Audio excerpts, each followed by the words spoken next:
Hey everyone, welcome back to my channel. Thank you so much for watching. Today's video is a swatch and review on the Sephora Pro Editorial palette. This is a limited edition palette available at Sephora only. It is $68, which for Sephora collection is really expensive, and in general that's not cheap for a palette. I'm looking on the Sephora website now. It has 4 stars. I'm gonna say this in like 5 of my latest videos. I'm sorry about the sounds coming from the road. We don't have air conditioning in my new apartment in the beauty room yet, and I have the windows open. So it has 4 stars on the Sephora website. It's very expensive. I'm gonna get into whether I think it's worth the price, who would like this, address some of the negative reviews, and all that stuff. So first, let me tell you about the packaging. It came in this box, and then inside the box you get this little thing full of look ideas, which I think is awesome because I'm creative, but I do get stuck in a rut, so when I look at a palette, I don't always get inspired right away. So I definitely actually might try some of these ideas out. Basically, when you open it up, you get 28 eyeshadows. It came with this little thing with the names on it. This is supposed to look like the Natasha Denona palette, but the Natasha Denona palette also comes with this. Hers is attached in here, which could be annoying, like flipping it over to like see in the mirror and use the mirror. But at the same time, the shade names are not listed on the back here. They're just listed over here. That, I don't know, like it's kind of annoying since this is a limited edition palette. I won't be doing too many tutorials with it, but it's kind of annoying, and that's like a huge gripe that people have with the Natasha Denona palettes and palettes in general that like have this issue. But then I guess the palette would be way too big and bulky if they had to save room to like print in between the shadows. So whatever, just let it be known that that is a thing about this palette that may or may not bother you. Because this palette is $68 and there are 28 eyeshadows in here, it comes out to $2.43 per eyeshadow. 0.04 ounces is the amount of each eyeshadow in here. Makeup Geek shadows, which is like the standard pan size that you're gonna find in a lot of eyeshadow singles, those are $6 each and are 0.064 ounces per pan. So each of these is a little bit smaller than an eyeshadow from Makeup Geek.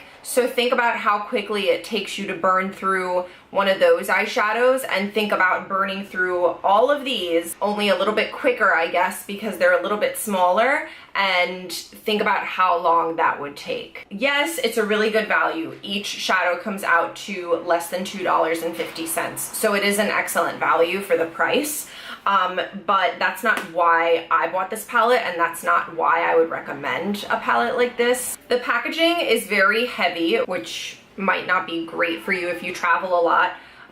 The shadows are also super soft, so I don't know if I'd recommend them for travel for that reason either.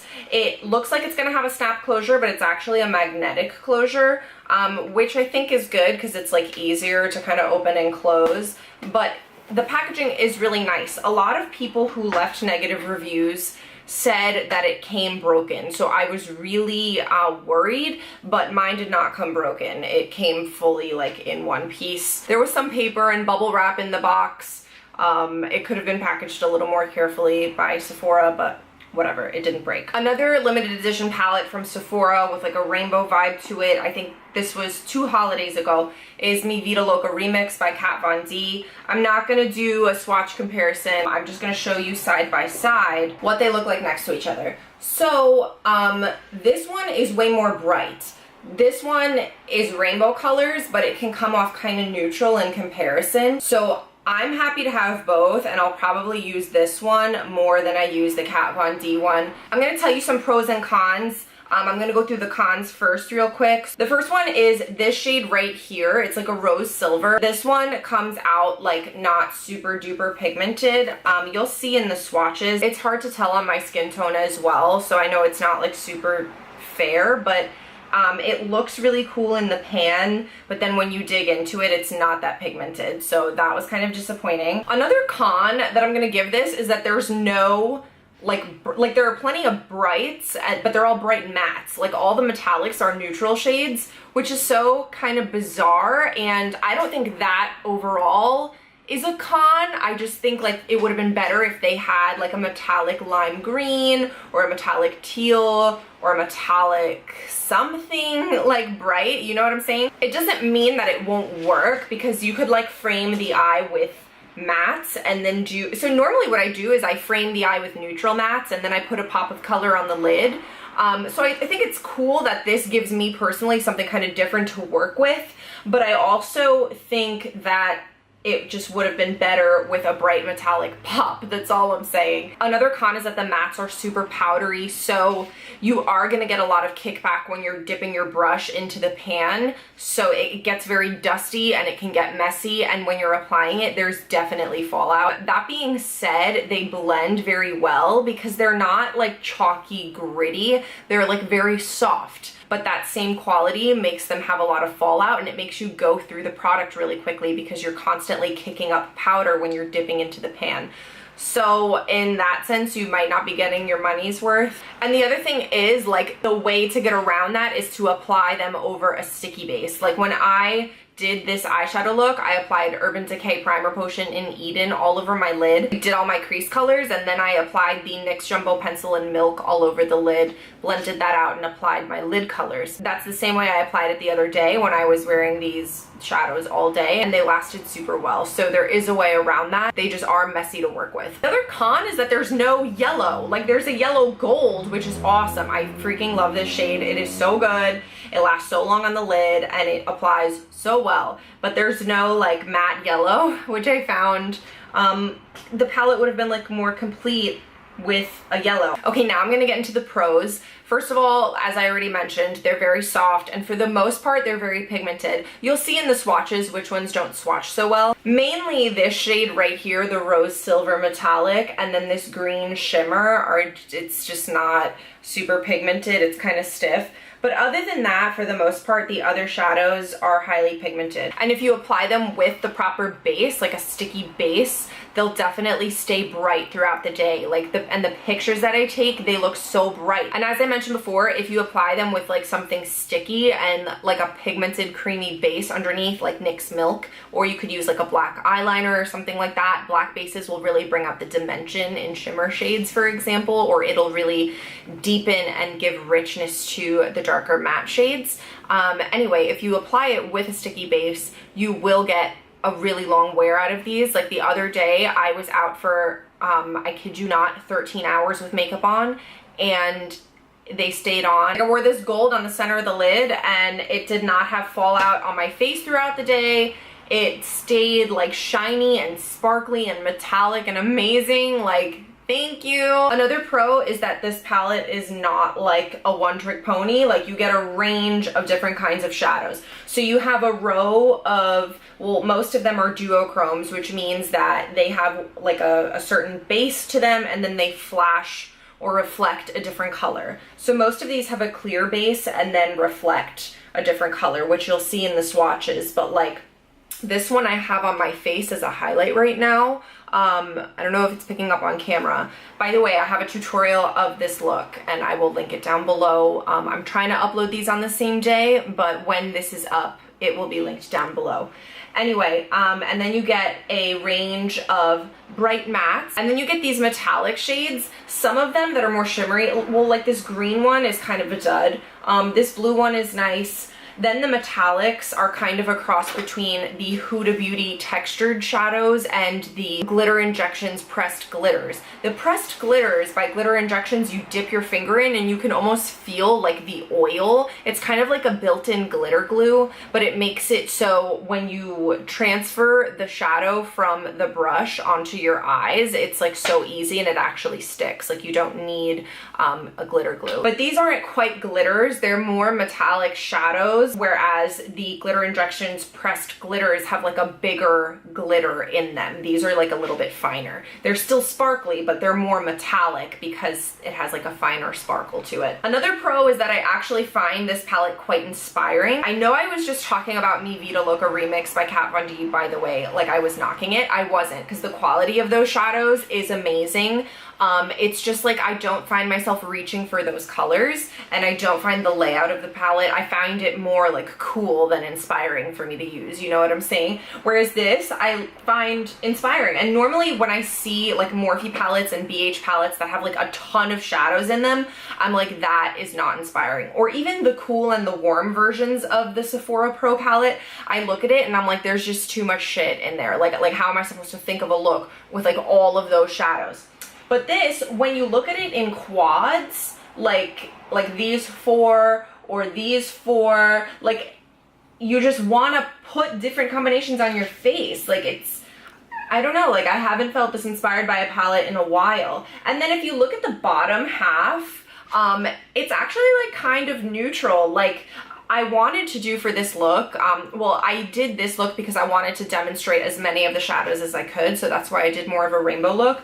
But next time I use this palette, I definitely want to use like these 4 shades right here, these 4, just because it's just like so nice. So again, I find it weird that the metallics are neutral, but I also find that like you can create like different and wearable looks with them. 2 notes to make that like I'm not sure if I would call them cons yet are, first of all, the duochrome shadows. They apply to just like skin amazing, and they would apply to a base amazing, but I tried to layer it on top of a matte shadow today and that did not work. So duochromes can really transform any look. Like they're really good for the inner corner.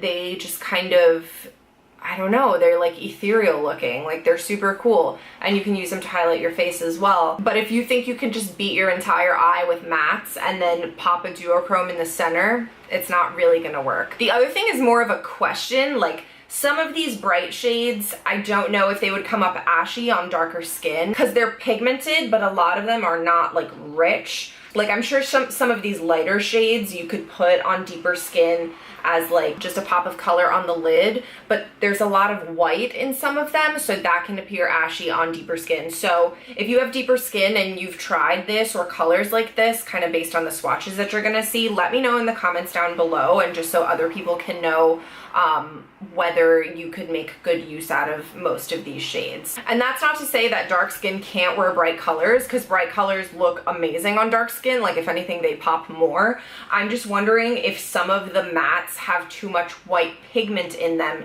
to not show up ashy. That's my question. So overall, would recommend this palette if you're just getting it because you're like, oh, it's a really good value. I urge you to think of how fast you go through eyeshadow and how often you'll wear the colors. Like what I'm trying to say is buying a palette because you get like a crap ton of colors in it is, I don't think, usually a good idea. Like in my makeup kit, yeah, if you're a makeup artist, this is probably great to have if you're doing a lot of editorial looks. But in my makeup kit, I do mostly bridal and special occasion. I just have like single eyeshadows and I just have what I need. Like I don't really bother with palettes. A lot of other artists don't do that. A lot of other artists like bring palettes in their kit.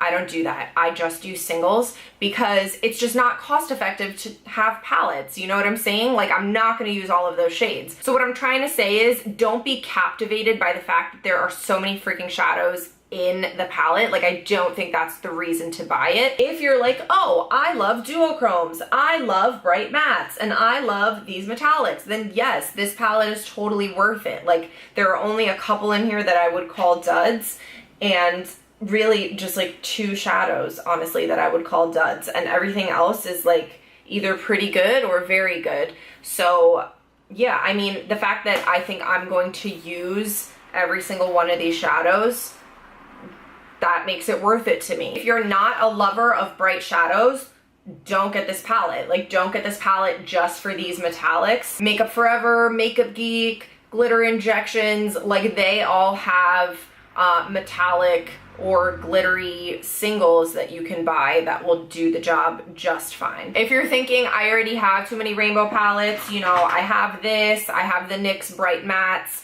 and I'm not gonna make use of these duochromes or these metallics, then don't get this. If you think this is gonna be good for travel, or if it's warm or cool companions are gonna be good for travel, I wouldn't get it. I mean, like these didn't break on me, but if you drop it once, it'll break. And a lot of people's in the reviews came to their houses broken. So, I mean, the packaging is good. The packaging is really sturdy and it's really good, but it's also heavy. So, and they're super soft. So I don't think I would travel with this. I would bring it in my carry-on. Anyway, you be the judge on that. All I'm trying to say is you don't need this palette, but I love this palette. Like, I do find this palette super inspiring. I love every single look that I've created with it so far, and I love almost all of the shadows in there. So yeah, that's it for the review portion. If you would like to see swatches, then please stay tuned. If you'd like to see a tutorial and see how these eyeshadows perform and how I got this look, then check the link down below. The tutorial will be down there.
Okay everyone, that was my swatch and review of the Sephora Pro Editorial palette. Let me know what you think of this palette if you have it or whether you're planning on picking it up. Otherwise, please don't forget to subscribe. Thank you so much for watching and I will see you in my next video. Bye!